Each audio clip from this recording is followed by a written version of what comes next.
Então, queridos alunos, um bom dia para todos. Esta será a nossa primeira aula de História do ano letivo de 2021. Para mim é um grande prazer me apresentar para vocês, né? E espero que durante a nossa convivência eu vou no passo a passo, né? No processo contínuo, eu vou conhecendo vocês, né? Eu ainda não estou plenamente à vontade nesse novo sistema, né, de formato, né, de aula, né, que é o formato da aula remota, né, com esses recursos tecnológicos que nós estamos, aprendendo, não é, por assim dizer assim, é um processo de aprendizado mútuo, né? A mesma dificuldade que eu estou tendo, eu estou percebendo que muitos colegas também estão tendo, e vocês também, estudantes, mas é uma questão de tempo, né? A nossa superação e, consequentemente, né, à medida que vai passando o tempo, nós vamos nos,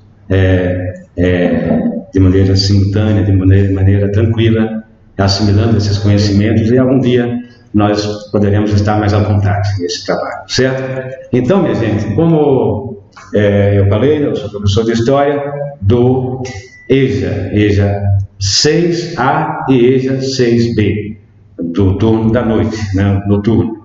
E então, eu já tenho uma razoável experiência em trabalhar com essa clientela, levando-se em conta que são pessoas que trabalham, são pais e mães de famílias, né, são eleitores, são cidadãos brasileiros, de alguma forma mais independentes, né, com uma certa autonomia sobre os seus destinos, diferentemente dos jovens, né, dos adolescentes do ensino regular, que atuam mais nos turnos diurnos, né, matutino e vespertino. Então, no nosso caso aqui é diferente, nós somos noturno, então nós temos uma maturidade um pouco a mais dos colegas dos turnos opostos. Então, bem, minha gente, eu programei para hoje, na primeira aula, a aula sobre a história do tempo. Então, essa aula de hoje será uma aula de introdução, então eu vou ser bastante objetivo e, de certa forma, não vou aprofundar cada assunto abordado, levando-se em conta que nas aulas seguintes nós vamos pegar cada tópico desse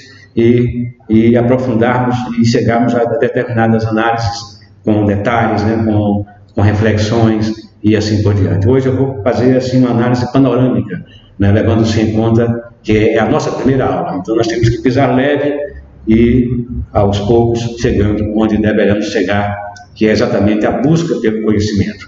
Eu vou só colocar no quadro aqui o título da nossa aula, A História do Tempo, né? A História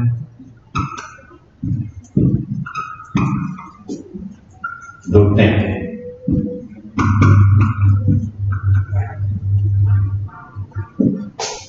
Esse assunto, minha gente, é um dos assuntos mais importantes da introdução aos estudos históricos. A história analisada do ponto de vista científico. A história que é, de certa forma, investigada a partir dos primórdios, a partir da origem da história, que posteriormente vai gerar todo um processo evolutivo na humanidade até alcançarmos o desenvolvimento de todas as etapas da passagem do tempo até atingirmos a contemporaneidade. Então, este assunto é primordial para entendermos como a história vem sendo construída ao longo desse processo evolutivo na humanidade. Então, olha bem, todos nós sabemos que o homem surgiu na Terra muito tempo depois que a Terra já existia, o planeta Terra já existia. Este será assunto de outra aula. Eu só estou apenas fazendo uma retrospectiva, reportando ao tempo mais remoto da evolução do homem. Nós sabemos que esses tempos mais remotos da evolução da humanidade, do ponto de vista do planeta Terra, são estudos complexos que envolvem outras ciências além da história, né? Envolve a arqueologia, envolve a paleontologia, envolve a geografia, a química, a física, a matemática principalmente, né?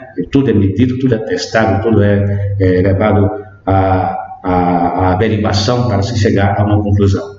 E então, mas a história, ela se debruça sobre os registros do homem no planeta, para, a partir daí, construir a sua linha evolutiva. Daí a importância do tempo. Então, nós vamos pegar aqui, a partir do período paleolítico, né, que reporta a 200 mil anos da nossa era.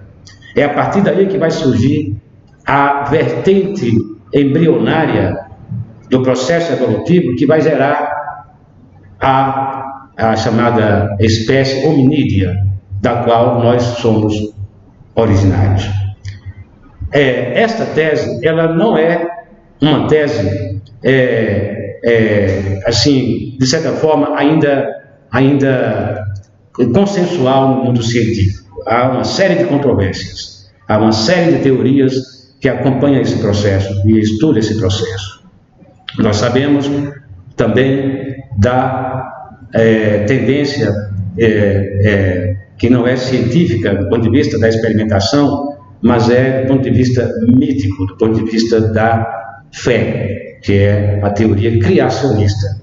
Ela tem como base o primeiro livro da Bíblia, do Velho Testamento, chamado Gênesis, que tem em Adão e Eva o ponto original do surgimento da espécie humana no planeta. Evidentemente, contado a partir dos profetas que escreveram o primeiro livro da Bíblia, Gênesis, né? Através do sopro divino, deu origem ao homem e à mulher. E, do ponto de vista do nosso conhecimento, essas duas figuras têm o nome de Adão e Eva.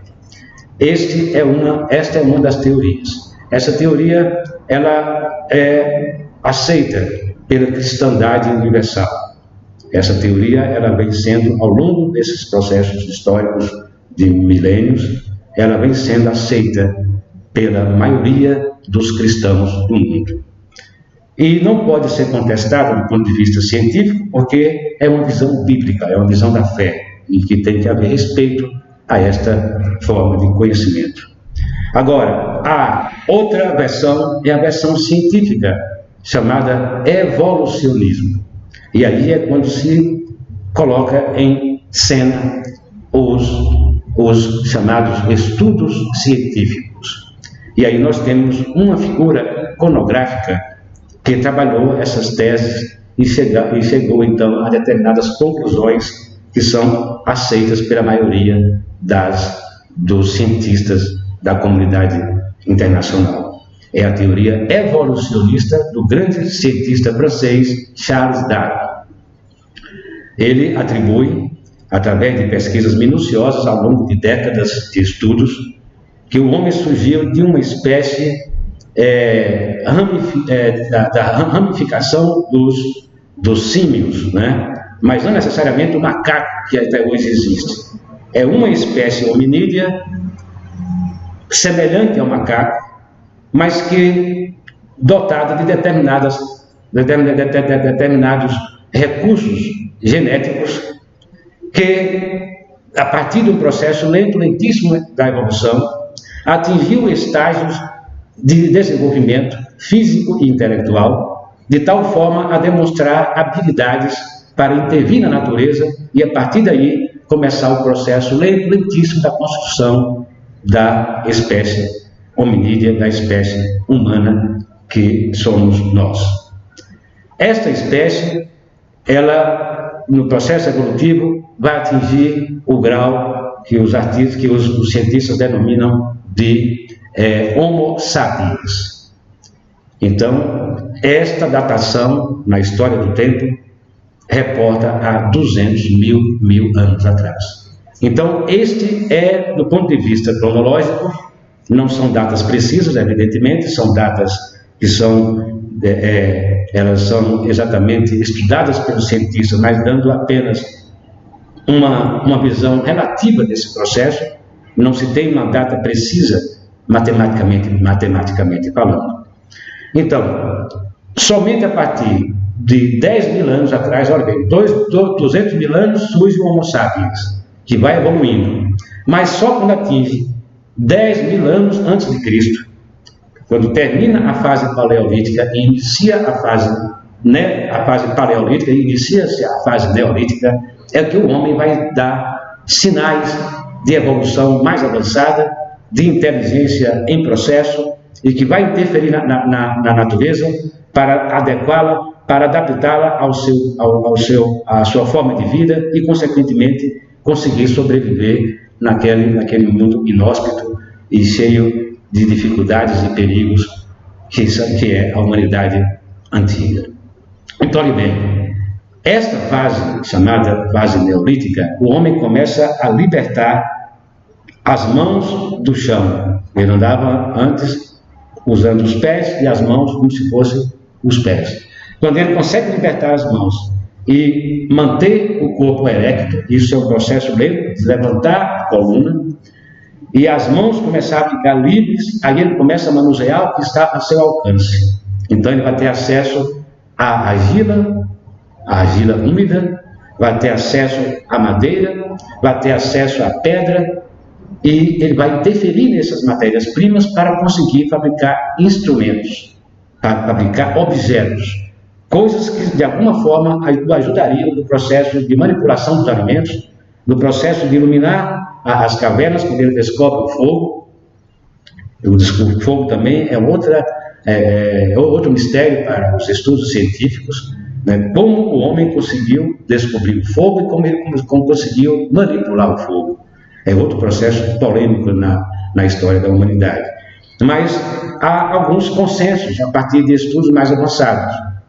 E então foi a descoberta do fogo que deu uma alavancada no processo evolutivo do homem, porque a partir daí ele vai deixar de ser aquele troglodita selvagem que vai consumir a carne que vem do sangue crua, que vai dormir ao relento, que vai ficar submetido aos perigos dos animais que até então para eles era algo que suscitava um grande risco, porque eles se alimentavam da carne dos animais mortos e muitas vezes no processo da caçada ele teria que topar peito a peito com o animal, corpo a corpo, e às vezes o animal é que vencia e o homem passava a ser vítima. Então, quando ele descobre o processo de fabricar as ferramentas, pegar uma ponta de pedra, afiar essa ponta de pedra, dar um devido trato de afinamento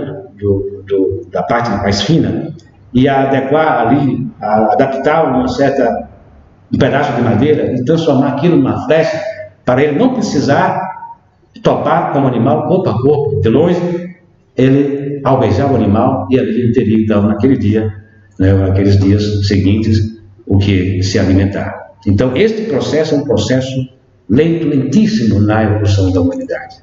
Até o homem dominar essa técnica,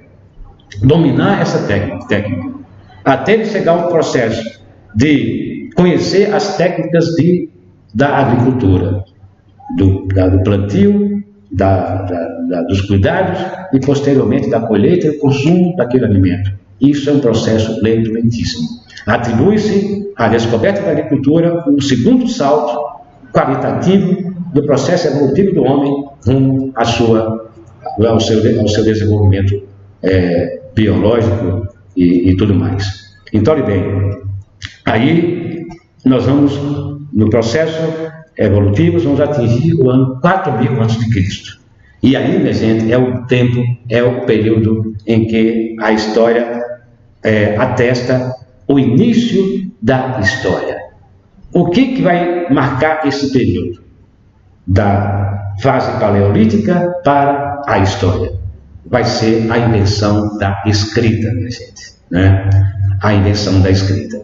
Este será o primeiro passo da humanidade para o processo evolutivo de deixar marcas com uma simbologia que possibilitasse a comunicação entre os seres daquele período histórico. Antes do período neolítico, a comunicação se dava de uma forma bem diferente do que nós manifestamos hoje. Como não havia a linguagem cifrada, não havia a linguagem codificada, então os homens se manifestavam através do grito, através dos gestos, através de determinadas ações, onde ali passaria algum tipo de comunicação entre eles. Então era muito difícil. Às vezes, quando sentia uma dor de uma provável situação de perigo, então ele gritava. E esses gritos, que pareciam mais grunhidos, né, ou gemidos de animais, eram entendidos como uma forma de buscar socorro e de buscar ajuda. Então, este é o primeiro passo do homem rumo à comunicação para possibilitar as relações sociais. Atribui-se que a palavra, quando o homem começa a emitir algum tipo de som que vai ser entendido como uma palavra, os cientistas atribuem que esta é a primeira instituição social da humanidade, a palavra. Quando o homem descobre a forma de falar. E aí, então, o processo começa a alcançar avanços consecutivos até o homem conseguir trabalhar numa argila úmida, um bloco de argila, de barro úmido, conseguir fazer alguns desenhos, e esses desenhos simbolizavam a forma de comunicação. Até atingir os chamados hieróglifos, que são as marcas gravadas na madeira, ou na pedra, ou no barro, e isto constituir formas de registro permanente das suas vivências naquele período. Este processo vai ser passo a passo aprimorado ao longo da evolução. Então, minha gente, eu fiz essa pequena análise assim retrospectiva para chegar ao ponto que nós queremos agora. Como eu falei para vocês que essa aula será uma aula curta, por se tratar de uma aula inaugural, eu vou fazer aqui uma pequena pergunta a vocês, né? Quando se pensa na nossa vida, né, do ponto de vista particular, do ponto de vista da nossa família, né, todos nós temos muitas lembranças boas e lembranças, né, de alguma forma que nós não gostaríamos de lembrar, não é? E então, nos diálogos de família, você com sua mãe, com seu pai, com sua avó, sua bisavó, com os irmãos, a gente passa a tratar esses assuntos de forma bastante assim animadas, né, nas conversas familiares, certo? Então, olha bem, existem alguns ditados que dizem o seguinte: o tempo não para, ele é inexorável, né? Ou seja, permanente. O tempo cura tudo, né? Às vezes você tem um problema aqui e fala assim: não, com o tempo eu vou ficar bom. Outro termo que se usa: o tempo é o senhor da verdade. Às vezes acontece alguma coisa aqui agora e você tem uma interpretação, às vezes precipitada, que pode provocar um equívoco. Equívoco é uma dúvida. Acontece algo e você fala, do ponto de vista da sua reflexão: ah, fulano foi culpado. Não, foi ciclano. Aconteceu assim, aconteceu assado. Então, olha bem. Aí alguém fala assim: não, deixa passar o tempo, nós vamos chegar à verdade. Não é? As investigações jurídicas, né, de inquéritos, de processos, de crime, geralmente acontece isso. Às vezes, uma pessoa condenada agora, algum tempo depois ela é inocentada, porque no processo de investigação se conclui que a pessoa não cometeu crime nenhum. E outros, às vezes, cada vez mais se aprofunda nas investigações, mas se descobre que a pessoa é culpada. Então, o tempo é responsável por esse processo, não é? Tem outro termo que se diz o seguinte: o tempo põe no esquecimento, né? Já é o contraditório do que eu falei anteriormente, né? O tempo põe no esquecimento. Às vezes acontece alguma coisa que, com o tempo, essa coisa tende a se perder, a gente se esquecer, e tudo isso acontece, né? Então, vocês observam como é importante a história do tempo, não é? Nas conversas entre os jovens, né, é costume a gente perguntar assim: quando foi seu primeiro beijo?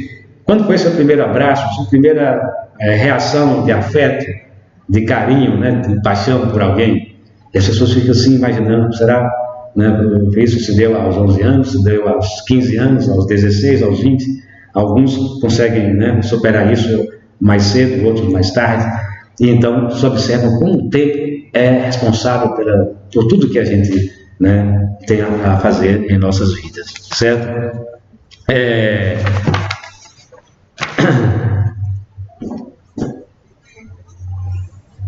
O exemplo mais claro e mais fácil e que está ao nosso alcance para entendermos o tempo é a gente analisar o calendário, né, minha gente? O calendário fica nas folhinhas pregadas nas paredes de todas as casas, todas as residências, né? Aí nós temos o quê? Nós temos o ano, nós temos a semana, nós temos os dias, temos as horas, temos os meses, né? Tudo registrado, temos as passagens da lua, né? Nós temos uma série de outros registros no calendário. O calendário é o instrumento mais importante para a gente acompanhar e conseguir disciplinar e administrar o nosso tempo. Este ninguém tem dúvida, né? Você vai lá e descobre que hoje é dia 9 de abril, quinta-feira, né? Você descobre que a lua está em tal estágio, você descobre que vai chover ou não vai, e assim por diante. Então, o tempo, esse elemento, né, fenomenal da natureza, importantíssimo para entender como funciona a sociedade, certo? E como ela deve ser conduzida de forma a evitar, né, contratempos e assim por diante, não é? Então, olha bem, outra forma de estudarmos o tempo, aí seria o tempo histórico. Eu falei o tempo mais próximo da realidade nossa. Agora, o tempo histórico, né? Aí nós teríamos o quê? A chamada linha do tempo, né? Eu vou traçar a linha do tempo aqui, bem rapidinho, só para vocês entenderem, né? Essa vermelha aqui, será que a preta é melhor? Será? As duas estão aparecendo. Dá para aparecer, tá?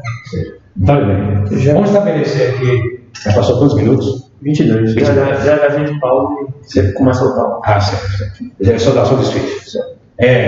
Aqui é o ano zero, atribui-se então aqui o nascimento de Cristo, né? Sequenciando à direita, você tem o quê? A evolução até atingir 2021. Sequenciando aqui ao contrário, nós temos todos os períodos anteriores a Cristo, antes de Cristo, né? Então, a história começou aqui, 4.000 anos antes de Cristo. A referência é a invenção da escrita. A partir daqui começa o ano cristão. Então, aqui só para vocês terem uma ideia, no caderno de vocês, do caderno de apoio, tem elementos gráficos impressos que explicam com mais clareza sobre esse assunto. Então, a aula nossa de hoje foi essa aula de introdução, mais uma apresentação da disciplina, a apresentação do professor perante vocês. Eu espero que nós tenhamos, né, oportunidades excelentes, né, melhor ainda quando passar essa crise pandêmica, para voltarmos à sala de aula e interagirmos de forma mais acalorada, né, com mais presença. E é interessante ouvir as pessoas, olhar nos olhos, ver os gestos e assim por diante. E dessa forma que então tem essa oportunidade. Para vocês, muito obrigado, um bom dia, boa saúde, cuidem todos vocês, né? Não esqueçam da máscara, certo? A minha máscara tem aqui, olha, né? Faço parte da história. Então vamos, né, nos cuidarmos para voltarmos aqui na próxima aula com boa saúde. Bom dia e até a próxima, minha gente.